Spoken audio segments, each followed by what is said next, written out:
Growing up, the factory was just another member of our family. Its hum and buzz were as familiar as any relative's voice. Dad started it when I was just a toddler, building it from scratch into a name that every local grocery store wanted on their shelves. After he passed, it was up to me and my brother David to keep the wheels turning. "Rebecca, you ready to step up? This isn't kid stuff," David had said on the day we took over. He was older by just 3 years, but sometimes acted like a gruff old man. "Yeah, I've been ready," I shot back, more confident than I felt. David had always been the face of the business, dealing with suppliers and buyers, while I was comfortable in the background, handling the team and making sure everyone was where they needed to be. We worked well together, our skills complementing each other. Things at the factory were running smoother than ever, but personal life, that was another story. I wasn't exactly social, preferring quiet evenings at home over parties or networking events. That changed when I met Tom. I remember that night clearly. It was one of those rare occasions I let David drag me to a business mixer. I was nursing a drink at the bar, planning my escape, when Tom sidled up beside me. "You look about as thrilled to be here as I am," he said, flashing a grin that caught me off guard. "I'm just here so my brother stops nagging about my hermit lifestyle," I replied, surprised at my honesty. "Ah, siblings can be like that." "I'm Tom, by the way," he said, extending his hand. "Rebecca," I shook his hand, his grip confident but not overpowering. Tom was a journalist, writing about the local business scene, which included my family's cookie empire. He was clever, using his charm and wit to weave through topics from mundane to personal. Before I knew it, I was laughing more freely than I had in months. "You really should let me write a piece on you. The heirs behind the cookies, or something like that," Tom joked, or at least I thought he was joking. "Let's not," I said more sharply than I intended. "I prefer keeping my life out of the papers."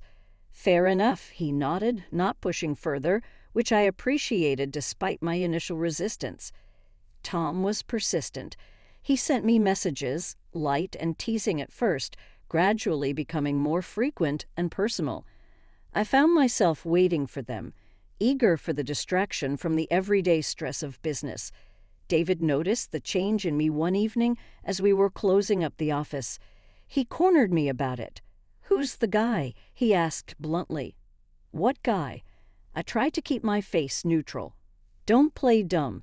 You've been smiling at your phone like it's a love letter. Spill it." "It's Tom, the journalist from the mixer. We've been talking," I admitted, bracing for his reaction.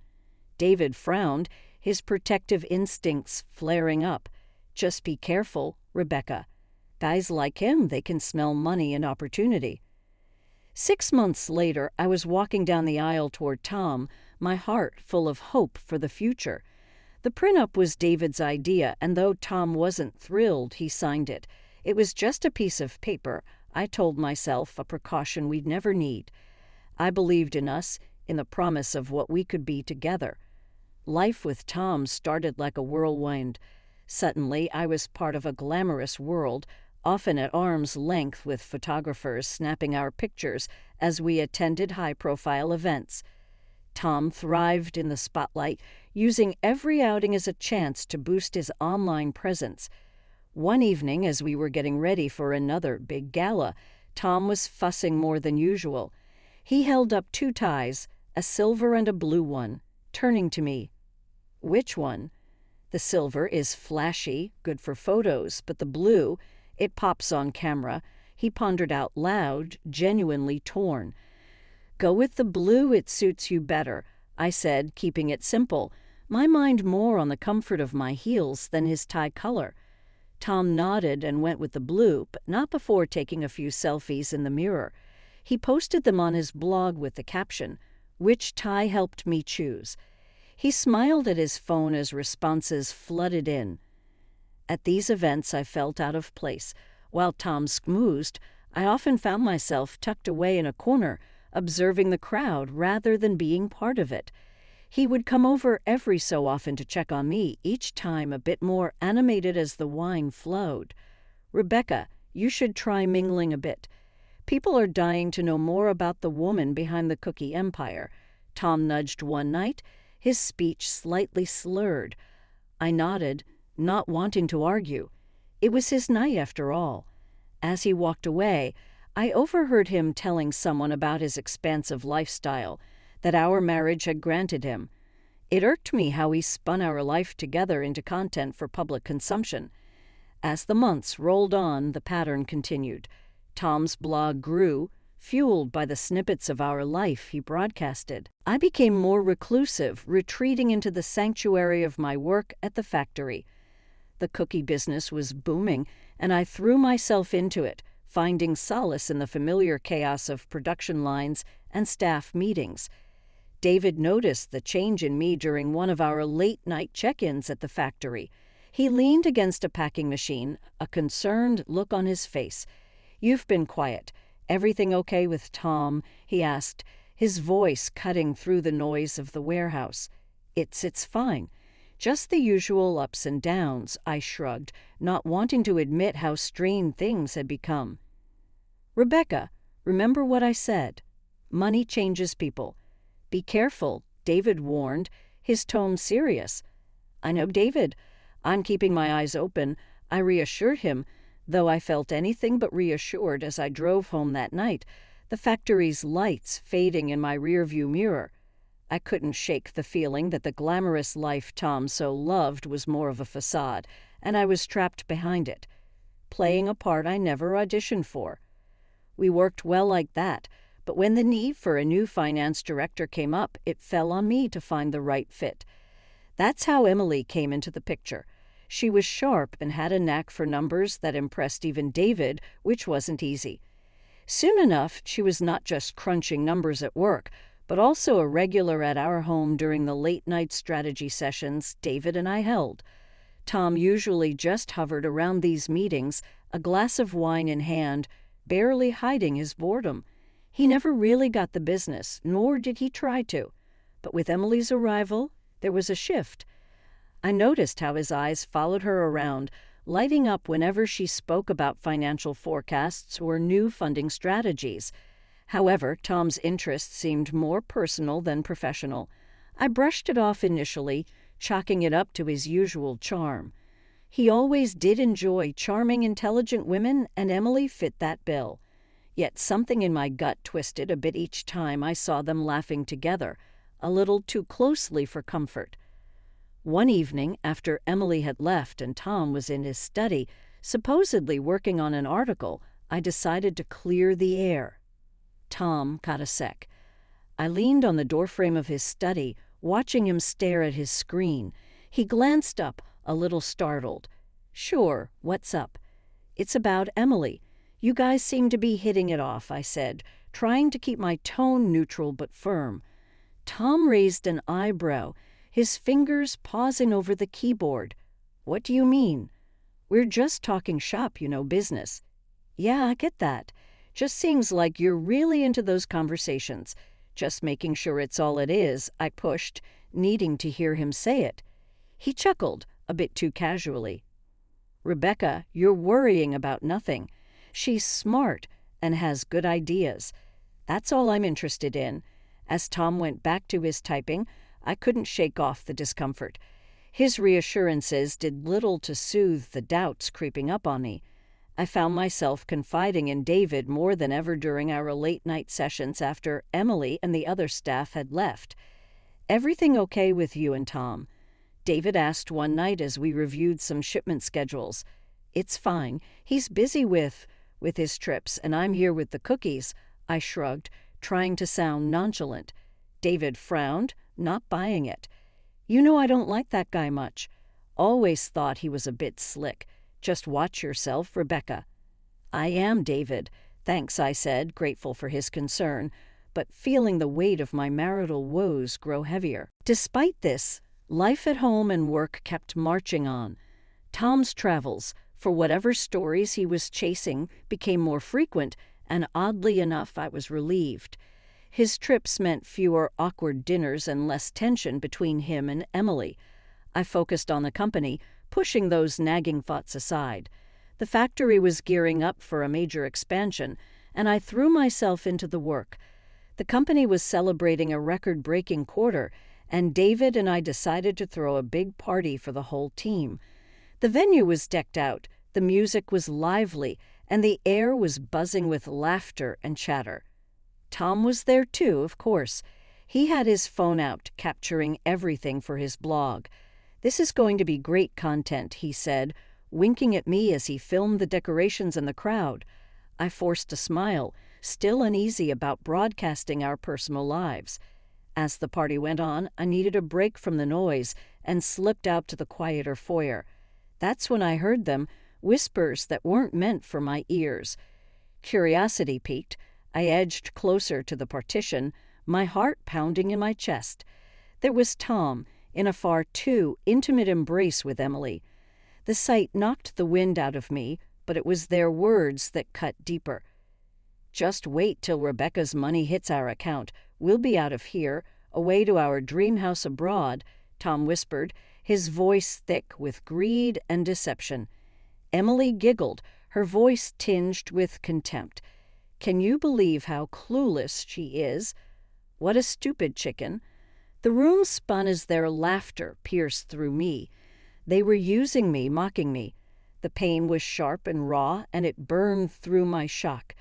I stood frozen, the urge to confront them wrestling with the need to protect what was left of my dignity. I chose the latter, stepping back into the shadows before they could see me. My mind raced as I walked back to the main hall. I needed support. I needed David. I found him chatting with a group of employees, his laughter a stark contrast to the turmoil inside me. Pulling him aside, I whispered urgently, "David, we need to talk now." His face fell as he saw my expression. We found a quiet corner, and I poured out everything: the affair, the plans, their cruel words. David's face hardened with each word, his protective fury barely contained. That son of a... David's hands balled into fists. "And Emily? I can't believe she'd do this. We need to be smart, David. We can't let them destroy everything we've built," I said, my voice shaky but resolute. "You're right. We'll get the auditors on this first thing tomorrow, and a detective.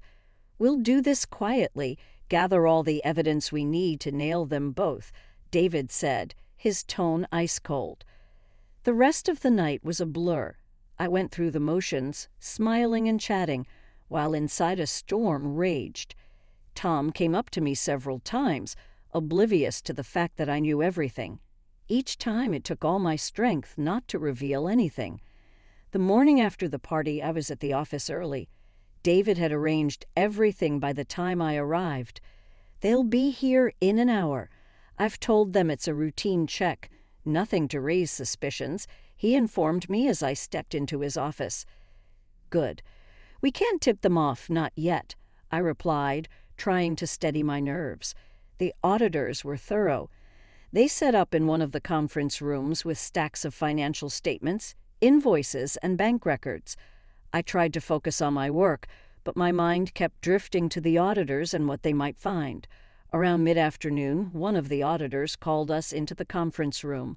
"We need to discuss our preliminary findings," he said, his expression grave. The room felt suddenly too small, the air too tight. "What is it?" David asked, his voice tense. The lead auditor spread out several documents on the table. We found numerous irregular transactions. Large sums have been transferred to an external account over the past few months. Here and here, he pointed to the highlighted lines on a bank statement. I felt a chill run down my spine. "Whose account?" I managed to ask, bracing myself for the answer. "It's registered under Thomas Landon," the auditor replied, looking from me to David. My worst fears were confirmed. I fought to keep my composure. "What about any links to Emily Rogers?" I asked, my voice barely a whisper. "We're still looking into that, but given the patterns, it's likely we'll find a connection," the auditor answered. The next few days were a blur of meetings with lawyers and more sessions with the auditors. Each new piece of evidence was a stab in the heart, but also a building block towards the fortress of my revenge. I knew I had to be strong for myself and our family's company. As the auditors wrapped up their investigation, the private detective David had hired came in with his findings. He laid out photographs and receipts on David's desk. Pictures of Tom buying a luxury car and expensive jewelry, not for me, but for Emily. And there's more, the detective said grimly. They booked tickets to Mexico 4 months from now. Looks like they plan to drain your accounts and run. David and I exchanged a glance, the final pieces clicking into place. He's also signed a contract with a major media company in Mexico. The detective added, the betrayal was deeper than I had imagined. Not only was Tom stealing from me, but he was also planning a whole new life with Emily, funded by the money he took from my company. Armed with this information, we finalized our plan. Legal and financial traps were set quietly, ensuring that when Tom and Emily tried to make their move, they'd find themselves with nowhere to go. The end of the year was approaching, and it brought with it the perfect opportunity to set my plan into motion. I decided to host a pre-Christmas celebration for the company. It was an annual event, typically a time for cheer and toasts, but this year it was the stage for my carefully crafted retribution. The venue was a well-known restaurant, beautifully decorated with twinkling lights and festive garlands. Employees milled around, laughing and chatting, completely unaware of the drama about to unfold. Tom arrived, looking as dashing as ever and completely oblivious to my plans.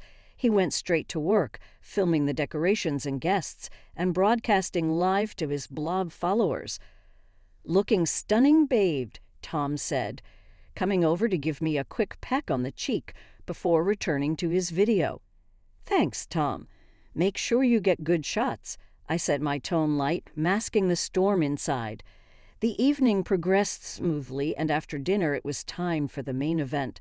I took the stage to give the annual awards to the employees. This was it. My heart was pounding as I called Emily up first. "Let's hear it for Emily Rogers, everyone. This year's standout employee," I announced, my voice steady as applause filled the room. Emily beamed as she walked up, clearly pleased by the recognition. I handed her a beautifully wrapped gift box. "Open it later," I whispered, and she nodded, oblivious to the trap. After a few more awards, it was Tom's turn. I saved him for last, making sure the cameras were still rolling. "And now for a special recognition, Tom. Could you join me up here?" I called out, my voice echoing through the room. Tom looked surprised but pleased as he made his way to the stage. "What's this about?" he whispered as he joined me under the spotlight. "Just a little something to show my appreciation," I said, handing him a similar gift box. "Why don't you open it now for everyone to see?" Tom, ever the performer, played up his curiosity for the cameras, tearing into the wrapping paper. The moment the contents were revealed, his face went white. Divorce papers and photos of him with Emily. The room fell silent, all eyes on Tom. His mouth opened and closed, but no words came out. He looked around, desperate, but there was no escape. "And Emily, why don't you open your gift now, too?" I called out, my voice clear and strong. With shaky hands, Emily opened her box, pulling out receipts for the car Tom bought her, along with bank statements detailing the stolen money. Tom, usually so composed and competent, stood frozen. The live cameras still broadcasting to his blog captured every moment of his disgrace. There was nowhere for him to hide, no narrative he could spin that would undo the truth laid bare before his audience. I took a deep breath and addressed the room. "Ladies and gentlemen, what you're witnessing tonight is not just a revelation, but a betrayal of the worst kind," I began, my voice steady but charged with emotion. "For years this man," I pointed to Tom, "and his accomplice," my gaze shifted to Emily, "have been siphoning funds from our company. They plan to flee to Mexico. thinking they could escape the consequences of their actions. The silence was palpable, the crowd hanging on every word. Tom, regaining some of his wits, blurted out in a desperate attempt to deflect the blame. It was all her idea. She seduced me into doing this. The accusation seemed to snap Emily out of her shock. She stormed onto the stage, her face contorted with rage. "You liar! You came to me with the plan. You said we'd be free and rich." She lunged at him, her hands flying as she slapped and scratched, her voice piercing the stunned silence. The scuffle on stage was chaotic, with Tom trying to deflect Emily's blows and defend himself, both verbally and physically. The spectacle was not just being recorded, but streamed live, drawing a massive online audience. David came up beside me, placing a reassuring hand on my shoulder. He then stepped forward, his voice booming over the microphone, cutting through the cacophony. "Enough," he shouted. "The police are already on their way. Both of you will face charges of fraud and theft. The evidence is overwhelming and justice will be served." The police arrived minutes later, their entrance adding to the drama. They separated Emily and Tom, handcuffing them amidst the flash of cameras and the murmur of the shocked employees. This whole ordeal, broadcasted live, was a spectacle no one could have anticipated, drawing viewers from all over. As the police led them away, the room burst into whispers and murmurs, the employees processing the night's shocking events. I stood there amidst the chaos, feeling a mix of relief and profound sadness. What had started as a festive celebration had turned into a public unveiling of betrayal. The live feed was still running, and I realized the camera was focused on me. Gathering my composure, I addressed the audience directly. "Thank you for your support. Tonight was about bringing the truth to light, no matter how painful. We will rebuild, and we will emerge stronger." The support was immediate and overwhelming. Comments poured in, messages of solidarity and encouragement flooding the live feed. People praised my courage and even suggested I start my blog to share my side of the story. David squeezed my shoulder. "You did what you had to do, Rebecca. It's over now." As I looked around at the remnants of the evening, the decorations that now seemed garish, the empty stage that had just hosted a confrontation, I knew it wasn't over. This was just the end of a chapter. There was much to do, relationships to mend, and a company to heal. I filed for divorce immediately and sued Tom for the financial havoc he wreaked through his deceit and fraud. The court ruled in my favor, and Tom was ordered to pay a hefty sum in compensation, money that would help stabilize the company's finances and ensure our employees didn't suffer because of his greed. Emily's fate was sealed in court. She was convicted of embezzlement, had to return all the stolen funds, and lost her financial license. The industry ban was the final nail in her professional coffin. Meanwhile, Tom's life unraveled spectacularly.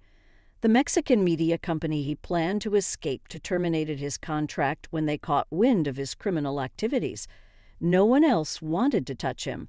His reputation was toxic, and his professional network crumbled. His followers abandoned him, disgusted by his actions, forcing him to shut down his blog. One afternoon, as I was reviewing the quarterly performance reports in my office, Tom showed up unannounced. He looked defeated, a shadow of the man he once was. "Rebecca, I'm so sorry. Can we talk?" His voice was shaky, his eyes not meeting mine. I stood firm, the memories of his betrayal still fresh. "There's nothing to talk about, Tom. You should leave," I said sternly. "Please, Rebecca. I've lost everything. I just need a chance to explain," he pleaded, taking a step closer. I didn't budge. "You had your chances, Tom. Now, if you'll excuse me, I have a business to run." Without waiting for his response, I called security. "Please escort Mr. Landon out. He was just leaving." Watching him being led away, I felt a chapter firmly closing behind me. I turned back to my desk, where the future lay, a future that was looking brighter each day. David came into my office, having heard about Tom's attempt to see me. "You okay?" he asked, looking concerned. "I'm fine, David." "Better than fine, actually," I replied, a genuine smile spreading across my face. "It's over and I'm ready to move forward." "That's the spirit," David said with a grin. "Speaking of moving forward, how's the blog idea coming along?" I nodded enthusiastically.